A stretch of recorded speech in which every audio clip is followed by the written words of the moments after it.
E aí galera, hoje eu tô aqui porque eu selecionei 5 perguntas que vocês me mandaram lá no Instagram para responder em vídeo, né? São 5 perguntas que eu achei muito interessantes que pode ser a dúvida de muita gente. Então se você gosta de conteúdos como esse e se esse vídeo te ajudar, já considera aí se inscrever no nosso canal, curtir o vídeo, ativar as notificações para você não perder nenhum conteúdo que a gente postar. A primeira pergunta é sobre o MXRF11, se ele pode quebrar, se tem risco disso. E essa é uma pergunta que pode parecer besta para você, mas ela é muito boa, tá? Muita gente tem essa dúvida e o MXRF11, ele é um dos fundos mais importantes aí da nossa bolsa de valores, então eu vou deixar essa pro final, tá?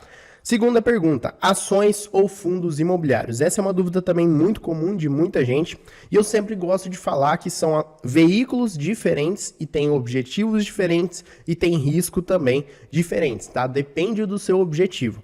Por exemplo, quais são as vantagens de maneira geral e também de maneira resumida aqui dos fundos imobiliários?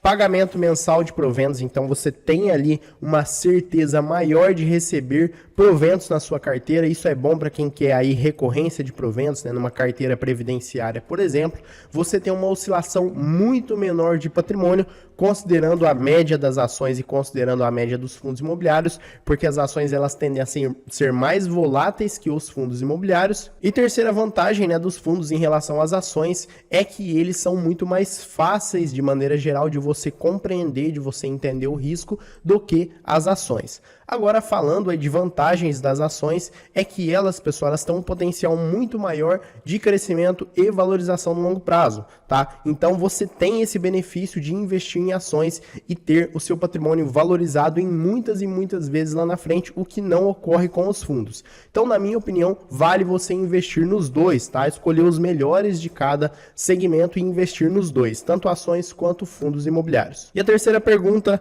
é, estou começando com R$100 por mês. Compro tudo de um único ativo ou diversifico? Essa é uma pergunta muito boa também. Diversificar ou investir tudo em um único ativo, né? O que é melhor? Porque eu estou investindo R$100 a princípio é pouco, né? Como que funciona isso? Galera, eu sempre indico diversificar, tá? Claro que diversificar não é pulverizar, né? Não é pegar ali e comprar 10 ativos com R$100, tá? 10 ativos de R$10, por exemplo, tá?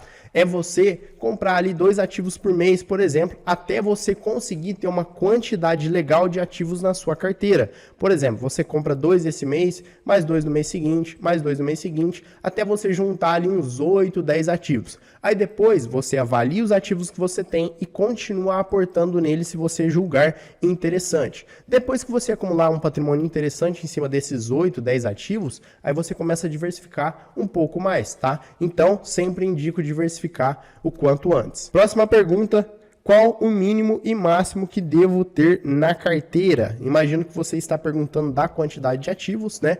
Galera, mínimo não existe, tá? O mínimo seria pelo menos um de cada setor, um de cada segmento aí, se tratando de fundos imobiliários, tá? Claro que alguns segmentos são muito ruins, né? Tem poucos ativos, tem ativos muito ruins de maneira geral, mas tem alguns segmentos que são muito importantes aí da nossa economia que você precisa ter pelo menos um, tá? Mas eu diria que um máximo é a quantidade que você consegue acompanhar de forma periódica. Eu já vou te dar um número redondo, tá? Mas o máximo é o quanto você consegue acompanhar os ativos sem perder o controle. Porque não adianta nada você ter 100 ativos na sua carteira se você não faz ideia do que se está passando, né, com aqueles ativos. Então você tem que ter um controle de forma periódica, pelo menos a cada 3 meses em cada um desses ativos. Para mim, funciona bem até uns 30 ativos. Mais que isso eu não consigo acompanhar, não dá tempo. Então, mais que isso, eu estou pulverizado. Menos que isso, né? Menos que 20, para mim, eu não estou tão diversificado, porque eu entendo que tem várias possibilidades, várias oportunidades dentro desses 20 a 30 ativos. Próxima pergunta, vale a pena investir em criptos ainda? Todo mundo parou de falar. Realmente, galera, a cripto deu uma caída, né, aí nos últimos dias, nos últimos meses. O pessoal não está falando muito. Isso é normal porque acaba que as pessoas falam o que está em alta, o que está valorizando, o que está bom para se investir, né? E criptos atualmente deu uma estagnada e tem algumas até caindo. Eu, particularmente, sempre gosto de manter um pouquinho do meu patrimônio em criptomoedas, nesses ativos que são diferentes, vamos dizer assim, né, que são aí inovadores, tá? E eu acho que você deveria fazer o mesmo. Mesmo que não pareça tão interessante, pode ser que em algum determinado momento isso volte a se valorizar, isso volte a compensar, tá? Então deixa aí cerca de 5% dos seus investimentos em criptomoedas. E a última pergunta, que na verdade é a primeira, né? O MXRF11 pode quebrar? Tem risco disso? Vem aqui comigo para a tela que eu quero te mostrar uma coisa. Galera, o MXRF11, ele é um fundo com um histórico absurdo, né? Um dos históricos aí mais antigos da nossa bolsa. E ele é o fundo com o maior número de cotistas, tá? Então, realmente é um fundo muito importante, por isso que eu acho que essa pergunta merece um pouco mais de atenção. Em relação ao risco dele quebrar, tem risco dele quebrar? Sim. Todo fundo, toda ação, qualquer investimento, ele pode vir a te dar prejuízo, tá? Então, sim, existe o risco de quebrar. Qualquer fundo imobiliário, o MXRF11 não é diferente, tá? Então, sim, tem esse risco. Agora, é provável? Não. Improvável que ele vá quebrar. Ele tem um histórico muito grande, tem uma frequência de pagamentos de proventos muito boa por conta do resultado que ele gera ao longo do tempo, tá? Então, se ele paga proventos, é porque ele tem um resultado bom, né? Tem um resultado consistente e interessante.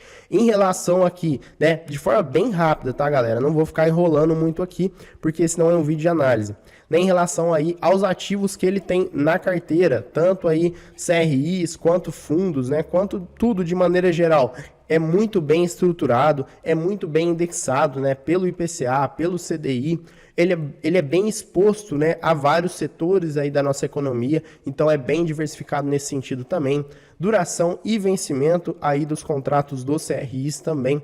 Isso é muito bom porque a gente consegue ver que a grande maioria é no longo prazo, então isso tranquiliza qualquer investidor. Então, mais uma vez, pode quebrar? Sim. É provável? Não, bastante improvável disso acontecer.